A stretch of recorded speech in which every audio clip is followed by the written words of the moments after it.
Bonjour à toutes et bonjour à tous, très chères auditrices et très chers auditeurs. J'espère que vous allez bien et que l'épisode pilote vous a un petit peu mis en haleine. Vous avez vu que là, on rentre un petit peu plus dans le dur.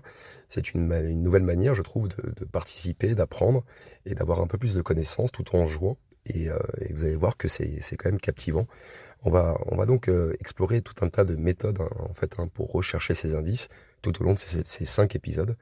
Et déjà, je vais vous en énumérer un déjà dans le premier épisode. Je vais vous guider, ne vous inquiétez pas, ça sera pas aussi dur, je pense, que la première énigme que je vous ai partagée sur ma chaîne. Je vais essayer de vous guider un peu pour que vous fassiez vos propres recherches et vous accompagner un petit peu pour que vous puissiez trouver la solution aussi par vous-même. Voilà. Bon, en tout cas, je me lance, je vous raconte le premier épisode et j'espère que vous serez très attentifs et que vous obtiendrez, pardon, le premier indice. Bonne chance à tous. Une lueur dans l'obscurité. L'espace est un vaste océan de ténèbres. Pourtant, au cœur de cette immensité, des lumières scintillent, depuis même des milliards d'années. Chaque étoile est une histoire, un témoin du temps, une archive cosmique gravée dans la lumière. Mais parmi ces étoiles, il y en a une qui défie toute logique. Son nom, vous la connaissez déjà, HD 12 0991. Une géante rouge qui est située donc à 2300 années-lumière dans la constellation du Cygne. Les astronomes qui l'observent sont formels, son signal lumineux ne suit aucune règle naturelle connue. Donc un flash, une pause, puis un second éclat plus long, puis le silence, avant que tout recommence. Donc c'est un rythme précis, répété avec une exactitude troublante. Est-ce une pulsation naturelle? Est-ce un phénomène encore mal compris? Ou est-ce quelque chose d'autre? Les étoiles parlent-elles un langage que nous avons ignoré jusqu'à présent? Alors, aujourd'hui, nous allons explorer la première pièce du puzzle. Et pour cela, vous allez devoir résoudre une énigme mathématique cachée dans la lumière des étoiles. Déjà, commençons par une découverte troublante. L'histoire commence dans un centre d'observation astronomique. Une équipe de chercheurs analyse les variations de luminosité de HD 12 0991 lorsque l'un d'eux remarque quelque chose d'étrange. Chaque 162 jours, l'étoile produit une série de flashs lumineux qui suit un schéma fixe. Un premier flash court, suivi d'une pause de 3 secondes. Un second flash plus long, suivi d'une pause de 5 secondes. Puis, le cycle recommence. L'un des chercheurs intrigués décide de comparer cette séquence avec celle d'autres étoiles de type similaire. Aucun modèle connu ne correspond à ce rythme précis. Alors, ils tentent autre chose. Ils convertissent la durée des flashs et des pauses en nombres. Donc le résultat, c'est 1, court flash, 3, pause, 2, long flash, 5, pause. Cela vous semble-t-il familier? Ces chiffres appartiennent à une suite mathématique bien connue, mais encore faut-il savoir laquelle, bien sûr. Et c'est là que cela nous amène donc à parler de l'énigme des nombres cachés. L'univers est régi par des lois mathématiques. Donc si un message devait être encodé dans la lumière des étoiles, il serait logique et structuré. Allez, regardons les chiffres observés. Nous avons le chiffre 1, 3, 2, 5. Est-ce que, selon vous, cela ressemble à un motif connu? Votre mission est d'observer ces chiffres et d'essayer de les associer à une suite mathématique très célèbre. Alors, je vais vous donner quelques indices, bien sûr, parce que le but, c'est que vous y arrivez à résoudre l'énigme. Vous pourriez peut-être penser, bien sûr, à la suite de Fibonacci. Vous pourriez penser à un code binaire converti.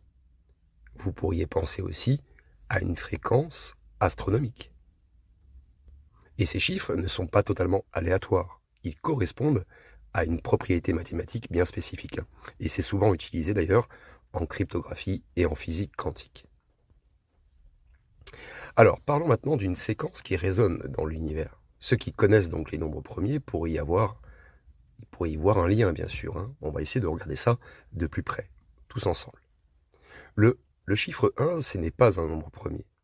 Le chiffre 3 est premier, le 2 est premier et le 5 est premier. Ok ? Donc si nous considérons seulement les nombres premiers de cette séquence, nous obtenons 3, 2, 5. Donc cela forme un code, un motif qui pourrait être utilisé pour transmettre une information. Mais alors pourquoi HD12 0991 enverrait-elle une séquence basée sur les nombres premiers? Eh bien, nous allons parler de pourquoi les civilisations avancées utiliseraient peut-être potentiellement ces nombres premiers. Alors, on va essayer d'imaginer donc une civilisation lointaine, et elle sait que les mathématiques sont un langage universel, bien sûr. Et donc, si elle voulait transmettre un message compréhensible par une intelligence étrangère, elle utiliserait des concepts universels. Donc, les nombres premiers sont un choix parfait, bien sûr, parce qu'ils ne suivent aucune règle simple de multiplication. Ils sont fondamentaux dans la structure des nombres. Et c'est exactement ce que propose le message d'Arecibo, par exemple. Une transmission radio qui a été envoyée donc en 1974 vers un amas d'étoiles. Ce message était basé sur des nombres premiers pour s'assurer qu'ils seraient reconnaissables comme artificiels. Donc HD12 0991 serait-elle le récepteur d'un message similaire? Ou pire, le dernier témoin, d'une tentative de communication disparue. Allez, maintenant que vous avez un petit peu toutes ces informations, parlons de l'énigme à résoudre. Maintenant que nous connaissons donc la structure des nombres qui est envoyée par l'étoile, il est temps de résoudre la première énigme. Allez, voici votre mission. Donc, observez la séquence 1, 3, 2, 5. Ensuite, trouvez la suite logique de ces nombres. Ensuite, convertissez cette suite en un code binaire. Et pour finir, transformez ce code en coordonnées spatiales.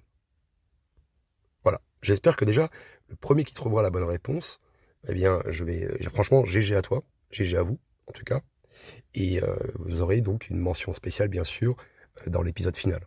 Et j'espère que vous serez très nombreux à découvrir cette énigme. Voilà. On va essayer de conclure maintenant, pour vous teaser un petit peu, donc on va conclure donc cette partie-ci, et je vais vous teaser un peu l'épisode 2 pour vous permettre en fait de préparer la suite. Donc on a découvert qu'effectivement HD12 0991 envoie effectivement une séquence de nombres qui ressemble fortement en fait à un code mathématique intentionnel. Alors que signifie ce message? Est-ce que c'est une simple coïncidence ou la preuve d'une transmission artificielle? Et dans l'épisode suivant, on va explorer donc une ancienne tablette sumérienne qui contient donc une référence troublante en fait, et j'ai pas envie de vous spoiler, voilà. Et un message chiffré, voilà.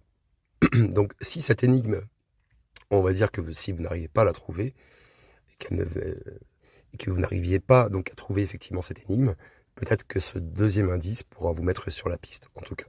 Voilà. Allez, j'espère que vous allez réussir, en tout cas, cette épreuve, et bonne chance à tous, en tout cas. À très bientôt pour la suite.